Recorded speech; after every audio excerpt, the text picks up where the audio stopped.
J'ai rendu tous mes appartements en sous-location et ça me fait vraiment bizarre parce que ça faisait longtemps que je m'étais pas retrouvée dans une situation où j'avais pas du tout d'appart en location.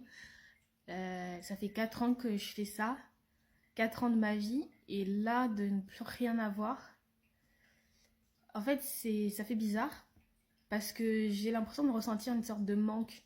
Mais je sais pas si c'est un manque, un vrai manque, ou si c'est juste que j'essaie encore de me convaincre.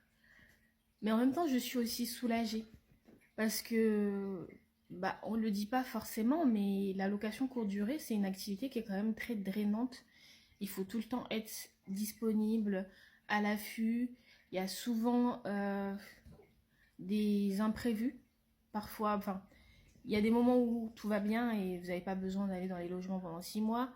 Et quand il y a des problèmes, vous avez l'impression que, en fait, il n'y a que ça et, et que ça s'enchaîne. Mais en vrai, là, je suis partie pour faire une pause.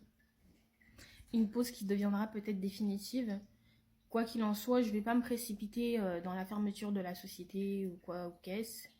Parce que dans tous les cas, fermer une société, une SAS, une SASU, ça coûte au moins 500 € si je le fais toute seule, mais beaucoup plus si je me fais accompagner.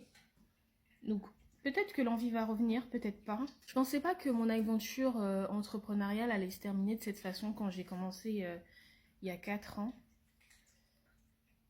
Je pensais que j'aurais été à un autre stade de ma vie. Mais les choses ne se passent pas toujours comme prévu. Il est vrai aussi que j'ai fait pas mal d'erreurs, pas mal de choses, et donc j'ai appris. Donc peut-être que si je recompte l'aventure, ce sera différent.